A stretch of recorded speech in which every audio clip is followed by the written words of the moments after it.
I never thought my career could unravel in a single afternoon. For 7 years, I'd been the marketing director at Elmwood Communications, building campaigns that transformed us from a regional player into a national contender. My team respected me, the clients trusted me, and I believed my position was secure. That Monday morning started like any other. I walked through our office's glass doors, nodded to reception, and settled at my desk with coffee. My calendar showed a routine executive meeting at 2 p.m., a quarterly review where each department presented their performance metrics. I had my slides ready, polished to perfection. What I didn't know was that Marcus, our ambitious new product manager, had spent the weekend preparing a presentation of his own. He was barely 30, with an MBA from Stanford and connections to our CEO through family friends. He'd joined Elmwood just 4 months earlier, but his confidence bordered on arrogance. The meeting room was packed when I arrived. All the usual faces, plus 2 unfamiliar men in expensive suits whom our CEO introduced as potential investors. The energy felt different immediately, tense, expectant. I delivered my presentation as planned. Client retention up 12%. Campaign engagement metrics exceeding targets. 3 major accounts secured last quarter. The response was oddly muted. No questions, just polite nods. Then Marcus stood up. Before we move on, I'd like to share some additional insights about our marketing strategy. He hadn't mentioned this to me beforehand, a clear breach of protocol.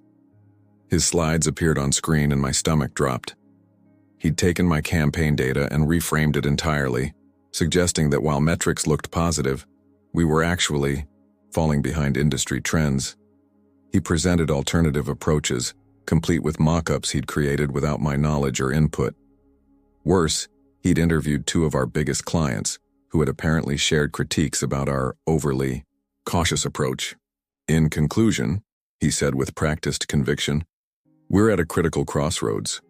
Our current marketing direction is becoming outdated. I've outlined a path forward that would position us ahead of competitors rather than chasing them. The room fell silent. The CEO looked at me, eyebrows raised. Thoughts, Rachel? I felt every face turn toward me. Blood rushed to my cheeks as I realized what was happening. This wasn't a spontaneous presentation. It was coordinated. The investors, the lack of warning, the CEO's expectant look. They had planned this ambush. I cleared my throat.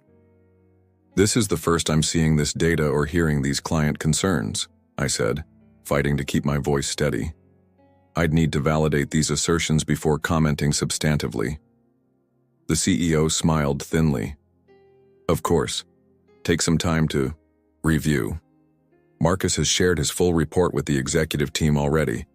We'll reconvene next week to discuss implementation steps. Implementation, not evaluation, not discussion. Implementation. I nodded professionally, gathered my things and walked back to my office without betraying the earthquake happening inside me.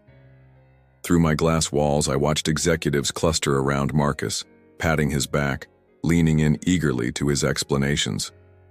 My assistant appeared at my door. Everything okay? She asked, concern etched across her face. Just fine, I lied, closing my laptop. I'm heading out early today. As I drove home, reality crystallized painfully clear. I hadn't just been undermined. I was being replaced.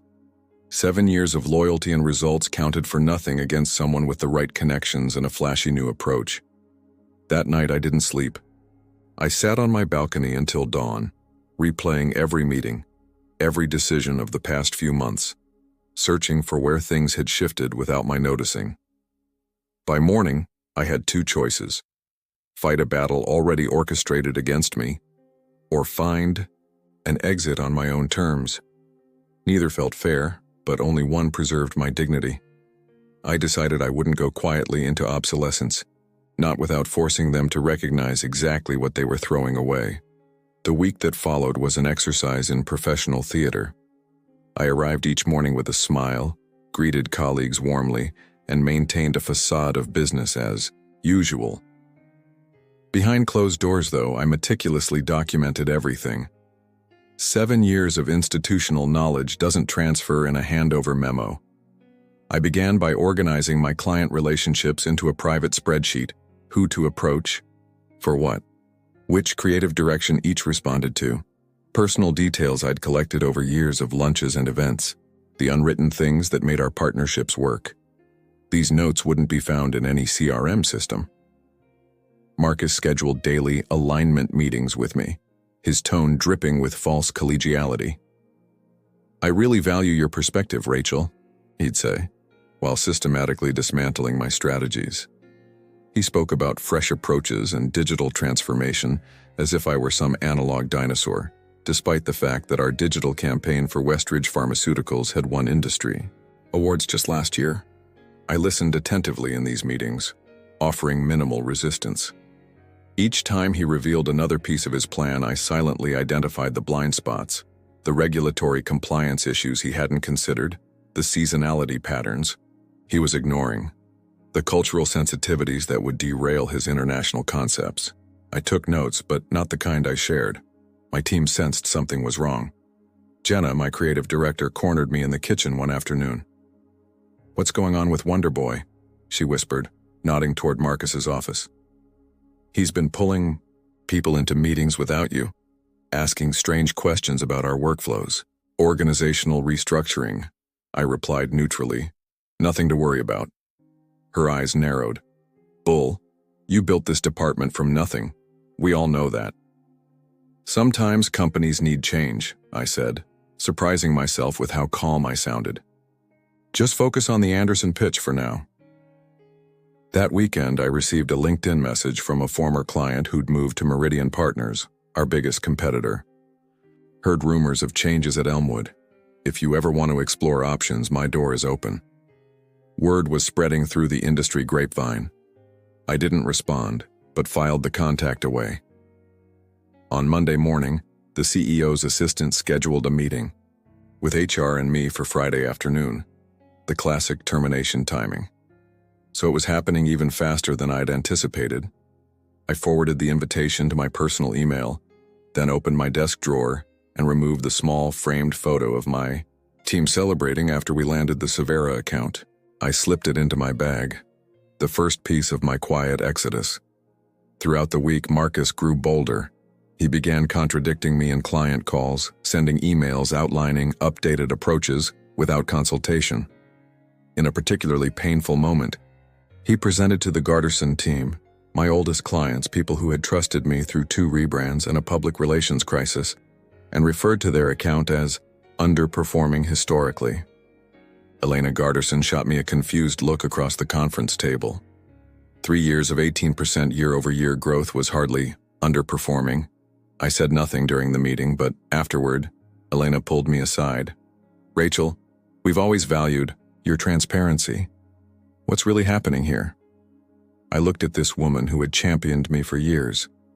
"Elena, I've always given Garterson my absolute best, and I stand by our results. But it seems Elmwood is taking a new direction." Understanding dawned in her eyes. "They're pushing you out." I didn't confirm or deny, professional until the end. "Well," she said, squeezing my arm, "whoever gets you next will be fortunate." On Thursday, I stayed late after everyone had gone. I didn't take files.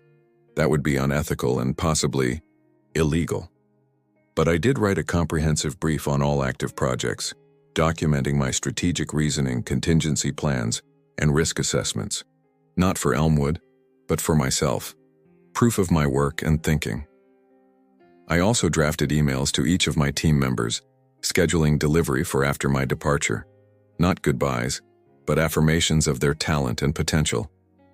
They deserved better than learning about my exit through a corporate announcement. As I turned off my office light for what I expected to be the final time, I felt strangely calm. They thought removing me would be simple, that I'd crumble under the pressure or lash out, in ways that justified their decision. They didn't understand that my real power wasn't in my title. It was in the relationships and knowledge I'd cultivated that couldn't be transferred in an organization chart. Tomorrow they would make it official. But first, I had one card left to play. Friday arrived with a strange sense of inevitability.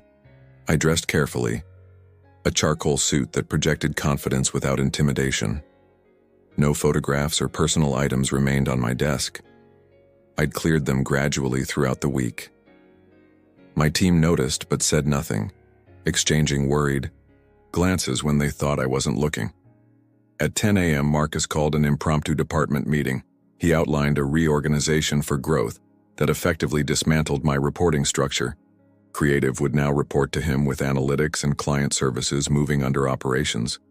My position wasn't mentioned at all, a conspicuous absence that hung in the air. Jenna caught my eye across the room, her expression asking a question I couldn't answer yet. At 2 p.m., my calendar reminder flashed for the HR meeting. 3 hours earlier than scheduled, my office phone rang. It was Andrea from the CEO's office asking if we could move the meeting to now. They were hoping to wrap things up before the weekend. The eagerness to expedite my departure was almost amusing. I agreed, took a deep breath, and gathered the folder I'd prepared. Not resignation documents as they might expect, but something else entirely. The conference room held the predictable termination committee, CEO Richard Barnes, HR Director Melissa Winters, and the company attorney Thomas Klein. Their faces showed the practiced solemnity of people about to deliver unpleasant news they'd convinced themselves was necessary. Marcus sat slightly apart, scrolling through his phone with affected nonchalance. "Rachel," Richard began with rehearsed compassion, "thank you for joining us. After careful consideration of the company's evolving needs and strategic direction, I'd like to speak first, if you don't mind," I interrupted gently, placing my folder on the table. A flicker of annoyance crossed his face, but professional courtesy prevailed. "Of course. I've been with Elmwood for 7 years," I began. "In that time, we've grown market share by 43%, retained 92% of our clients, well above industry average, and built a reputation for innovative campaigns that actually deliver ROI. I opened my folder and slid a document across to each person. This analysis breaks down the attribution of those results by campaign strategy, all of which were developed under my direction. The CEO glanced at the document, then pushed it aside. "Your contributions have been valued, Rachel, but business needs evolve." "I'm not finished," I said, my tone pleasant but firm. Last quarter, Marcus presented what he called underperformance in several key accounts. What he failed to mention was that those metrics were cherry-picked from implementation phases that historically show lower returns before gaining traction. Page 2 shows the complete data. Marcus straightened in his chair, his phone forgotten. "More concerning," I continued, "are the client conversations conducted without department head knowledge. While innovative thinking is valuable, undermining established relationships violates our own governance policies." I slid another document forward, a printout of our compliance handbook with relevant sections highlighted. The attorney leaned forward with sudden interest. "Most troubling is this. I produced copies of Marcus's proposed strategy for the Garterson account. This approach explicitly incorporates elements from their competitor Nexon's campaign, a client of Marcus's previous employer. The similarity raises serious questions about confidentiality obligations." The room temperature seemed to drop, 10 degrees. The CEO's eyes darted to the attorney, who was now scrutinizing the documents with professional alarm. "These are serious allegations," Richard said, his rehearsed script abandoned. "They're not allegations," I replied calmly. "They're observations backed by documentation. I'm sharing them not as threats but as critical business intelligence. My priority remains Elmwood's success and reputation." Melissa from HR looked physically uncomfortable. Marcus's face had drained of color. "What are you asking for, Rachel?" Richard finally asked, his tone cautious. "Nothing beyond what I've already given this company. Respect for proven expertise and adherence to our own ethical standards. I understand change is necessary for growth. I welcome innovation. What I cannot support is hasty dismantling of systems that work, based on partial information and questionable methods." I closed my folder and stood. "I've prepared transition documents for all active accounts, comprehensive enough that client service won't suffer in my absence. They're in your inbox now, Richard." My resignation is effective immediately. The stunned silence was almost satisfying. This wasn't how termination meetings were supposed to go. I had seized the narrative, delivered the uncomfortable truths, and created my own exit. Not as a victim, but as a professional making a principled choice. "You don't have to resign," Richard said quickly. "Perhaps we've been premature in our restructuring plans." I smiled politely. "I think we both know that bridge has been crossed. I wish Elmwood continued success." As I turned to leave, Thomas the attorney spoke up. "Ms. Waters, would you be available to discuss these materials further, perhaps Monday?" "My contact information is on the cover sheet," I replied. "Now, if you'll excuse me, I need to inform my team personally before I go." Walking out, I felt no triumph, just the heavy clarity of endings and beginnings colliding. I had protected my professional integrity while giving the company a chance to correct course before real damage occurred. Whether they would heed the warning was no longer my concern. My team gathered in stunned silence as I announced my departure. I promised recommendations for each of them, contact information for future reference, and genuine wishes for their success. Jenna walked me to the elevator, tears in her eyes. "This is wrong," she whispered fiercely. "They have no idea what they're losing." "Sometimes that's the only way people learn," I replied, hugging her goodbye. As the elevator doors closed on my Elmwood career, my phone buzzed with a message from Elena Garterson. "Heard rumors. Lunch next week? I have some ideas to discuss." The doors opened to the lobby, and with them an unexpected sense of liberation. 7 years had ended, but perhaps something more authentic was about to begin. The weekend passed in a blur of emotions.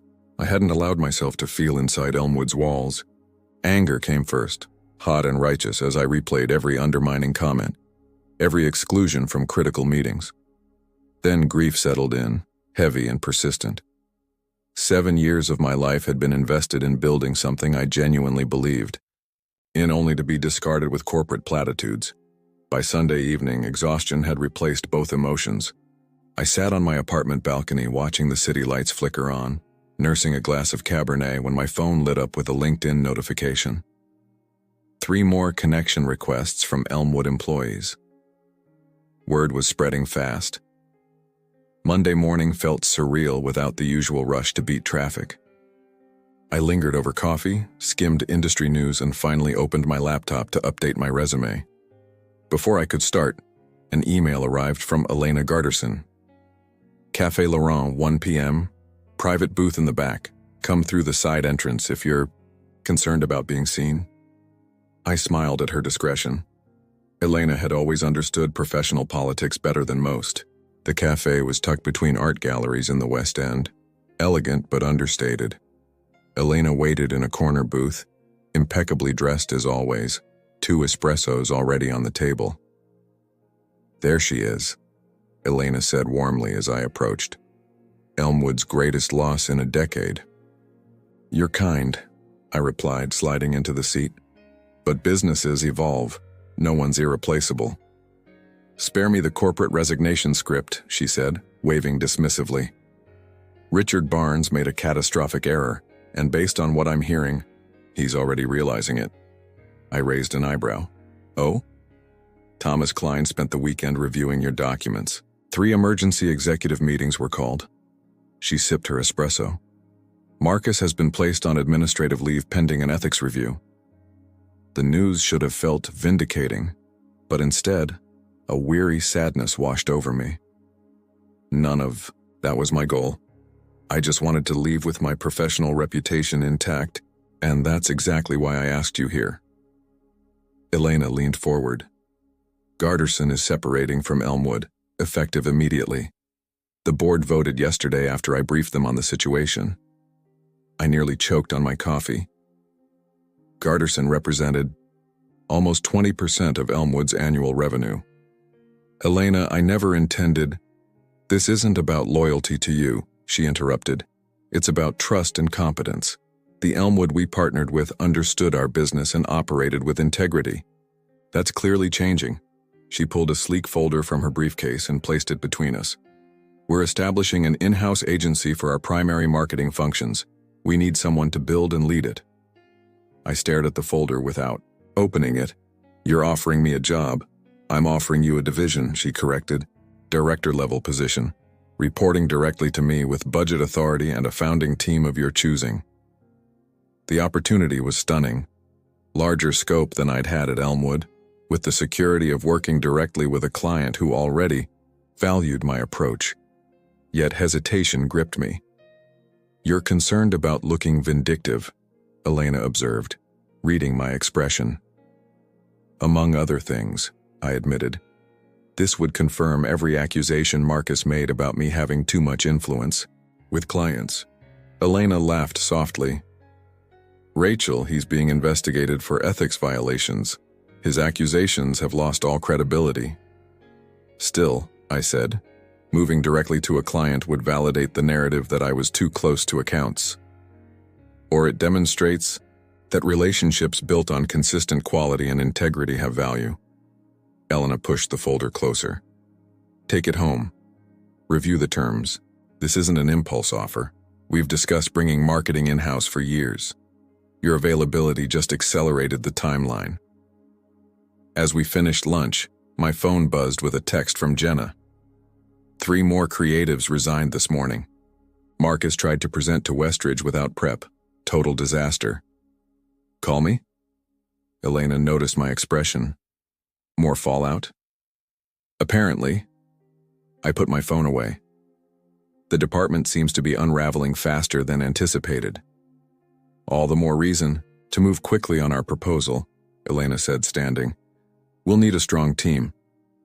Walking back to my car, I felt conflicted. Building something new at Garterson represented exciting possibilities, yet I couldn't shake the feeling that it would be perceived as retaliation rather than professional advancement. My career had always been defined by strategic growth, not personal vendettas. My phone rang again as I reached my car, an unknown number. Rachel Waters, I answered cautiously. Ms. Waters, this is Thomas Klein from Elmwood. The attorney's voice sounded strained. I was hoping we might meet to discuss some developments regarding the materials you provided. I'm no longer an Elmwood employee, Mr. Klein. Any discussions should happen through proper channels. That's precisely why I'm calling. The board has requested a special meeting. They've asked if you would consider attending as an outside consultant. I leaned against my car, suddenly lightheaded. To what end exactly? To provide a complete assessment of the marketing department's current state and transition requirements. He paused. With compensation at consulting rates, of course. The irony was almost too perfect. They'd pushed me out, only to realize they needed my knowledge to prevent a complete collapse. I'll need the details in writing, I said finally. And I should inform you that I'm considering other opportunities. Of course, he replied quickly. I'll send everything today. As I drove home, Elena's folder on the passenger seat and Thomas's offer echoing in my mind, I realized I stood at a crossroads that hadn't existed 3 days ago. Both paths offered validation, but each carried different consequences for my professional legacy. The choice wasn't just about which role to take. It was about what kind of victory I wanted to claim from this ordeal, and what story I wanted written about my departure from Elmwood. 2 days later, I found myself in the unsettling position of walking back through Elmwood's lobby as a visitor. The security guard did a double take, clearly confused by my presence. I signed in, accepted a visitor badge, the plastic cold against my fingers, and waited for Thomas to escort me upstairs. Thank you for coming, he said when he appeared, his usual formality tinged with unmistakable relief. The situation has escalated since our call. The executive floor felt different immediately. Administrative assistants huddled in whispered conversations that stopped abruptly as we passed. The glass-walled conference room held Elmwood's entire board of directors, 7 people I'd presented to quarterly for years but rarely spoken with directly. Richard Barnes sat apart from them, his posture rigid. No sign of Marcus. Ms. Waters, the board chairman, Edward Michaels, stood to greet me, We appreciate your willingness to meet under these unusual circumstances. I nodded professionally, taking the seat indicated at the far end of the table. Thomas placed a confidentiality agreement before me. Before we begin, I said, reviewing the document, I should inform you that I've received a formal offer from Garterson Industries to establish their in-house marketing division. A visible ripple of discomfort moved through the room. Richard's jaw tightened. We're aware, Edward replied carefully. Elena Garterson contacted me yesterday to inform us of their decision to terminate services. I signed the agreement and slid it back. Then you understand my position here is delicate. I'm happy to provide transition insights as agreed, but I cannot compromise future opportunities. Completely understandable, Edward assured me. To be direct, we've asked you here because we're facing something of a crisis. The meeting that followed was unlike anything I'd experienced in my professional career. For nearly 2 hours, the board methodically dissected the events leading to my departure. They had conducted interviews with my team members, reviewed all documents I'd provided, and commissioned an outside assessment of Marcus's proposed strategies. The findings are troubling, Edward explained, sliding a report across the table. Beyond the ethical concerns you identified, the implementation of these approaches would expose us to significant regulatory compliance issues in 3 markets. Richard Barnes stared at the table, saying nothing. Additionally, Edward continued, we've lost 4 senior team members since your departure. 2 major clients besides Garterson have expressed concerns about account management changes. I take no pleasure in this situation, I said truthfully. Elmwood's reputation in the industry affects all of us who've worked here. Edward nodded. Which brings us to the purpose of this meeting. We're prepared to offer you a return path to Elmwood, with expanded authority and significant compensation adjustments. The room fell silent. I could feel every eye measuring my reaction. That's unexpected, I managed, genuine surprise breaking through my professional facade. Edward slid another document forward. Chief Marketing Officer, direct report to the board, not the CEO. Full authority over department structure and personnel decisions. 30% compensation increase with stock options. I glanced at Richard, whose expression remained carefully blank. This reorganization would effectively remove him from oversight of the entire marketing function. An extraordinary restructuring. And Richard's position on this proposal? I asked directly. Edward answered before Richard could speak. The board has unanimously endorsed this restructuring, including CEO reporting lines. Translation. Richard had no choice. His judgment was in question, and this was his penance. I looked down at the offer, then at the faces around the table. These weren't acts of contrition, they were business decisions. Elmwood was hemorrhaging talent and clients. They needed stability. They needed me. A week ago, this vindication would have felt triumphant. Now it felt hollow. I appreciate the offer and its significance, I said carefully. However, I need time to consider it alongside my other options. Of course, Edward agreed quickly. We can give you 48 hours. The board would also request your assistance as a consultant during the transition, regardless of your decision. I can do that, I agreed. As the meeting concluded, Richard finally spoke. May I have a moment with Rachel privately? The board members exchanged glances but filed out silently. When the door closed, Richard seemed to deflate, the corporate posturing falling away.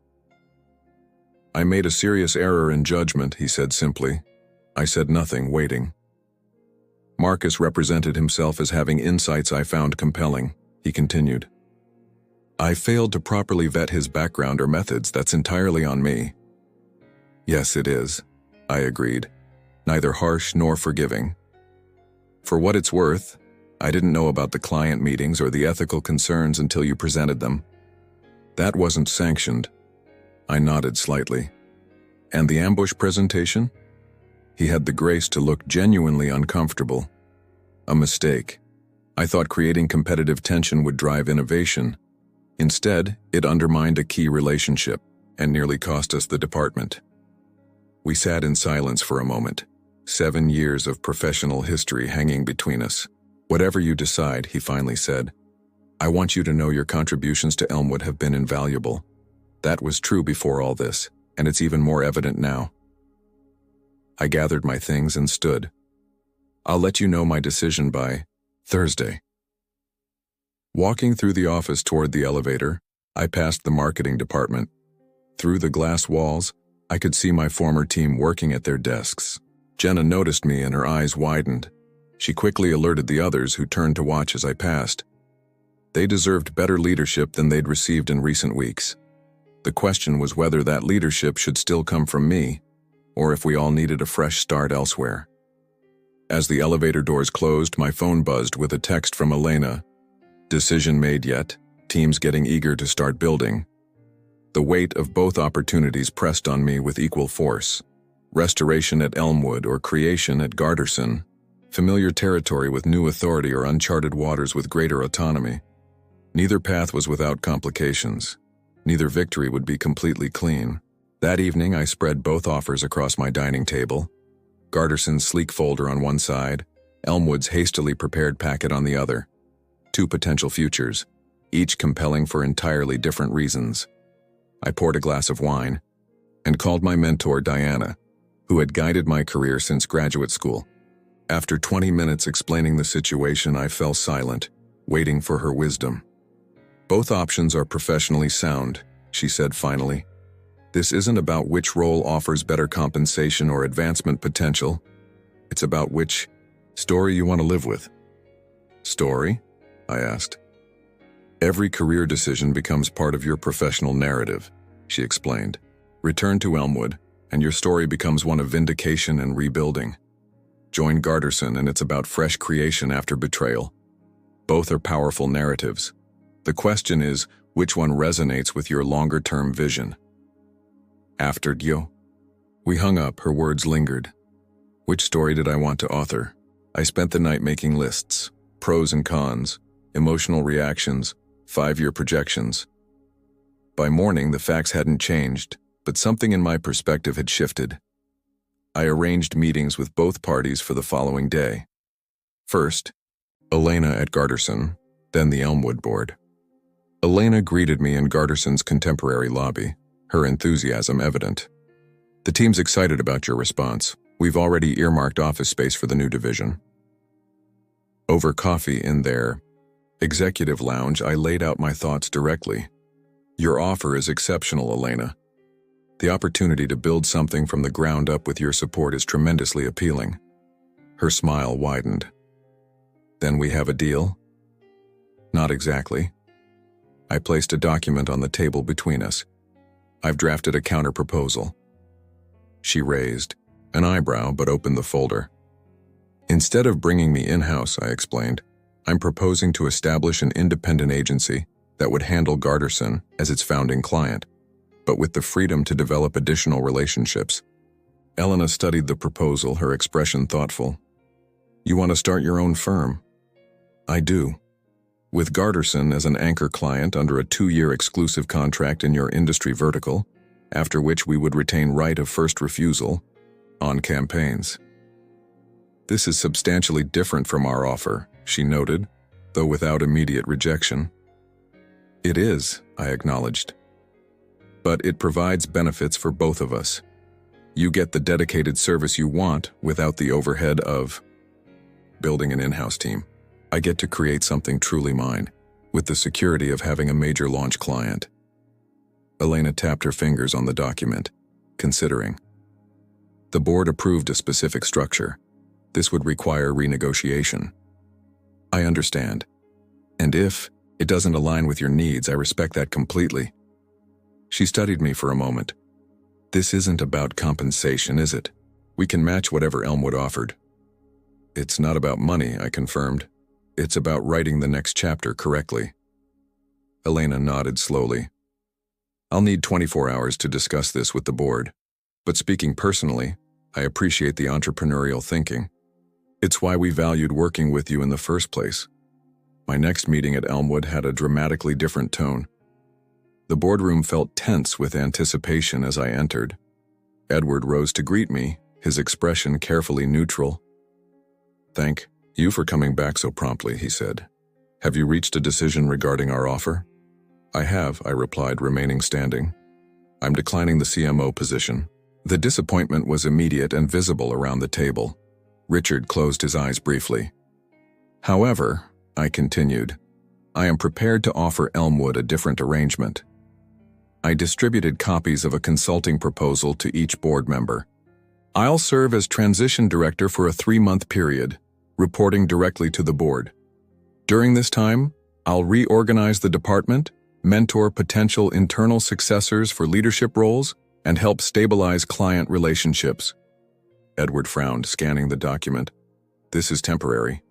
"Yes," I confirmed, "because I'm establishing my own agency. This arrangement gives Elmwood stability during transition while allowing me to pursue my next venture." "And after the 3 months?" Richard asked. "After that, Elmwood would be welcome to retain my new agency's services for specific campaigns or projects, but I would not return as an employee." The board members exchanged glances, a mix of disappointment and calculation. "This isn't what we hoped for," Edward admitted. "I understand that," I said. "But it's the arrangement I'm prepared to offer. Elmwood needs marketing stability, which I can provide during transition. I need professional autonomy, which this structure allows." After nearly an hour of discussion and negotiation, they reluctantly agreed to my terms, with Edward requesting that the transition period be extended to 6 months instead of 3. 4, I countered, with an option to extend if mutually agreed upon. By late afternoon, I had signed preliminary agreements with both companies. As I left Elmwood's building for the second time that week, the security guard smiled in confusion. "Back again tomorrow, Ms. Waters?" "Yes," I replied, "but in a different capacity." That night, as I began sketching ideas for my agency's branding, my phone lit up with messages from former colleagues who had heard the news through Elmwood's internal announcement.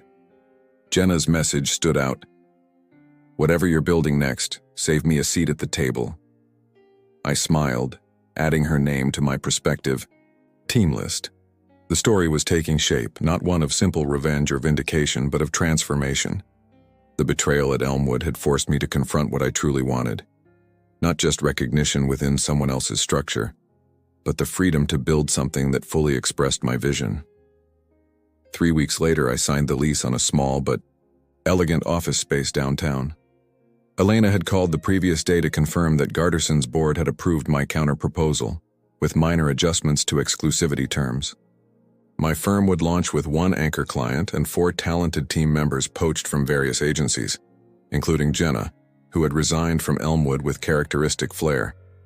As we gathered for a small celebration in the empty space that would soon become our creative home, I felt a profound sense of rightness. The path here had been neither clean nor easy, but standing among people who believed in both my vision and their own value, I recognized that sometimes professional wounds become doorways to unexpected possibilities. Elmwood had been my foundation, Garderson my bridge, but this was entirely mine. The betrayal that had seemed like an ending had instead become the catalyst for something I hadn't known I wanted, until it was already taking shape in my hands. "To new beginnings," Jenna proposed, raising her champagne glass. "And to necessary endings," I added, completing the truth of our journey.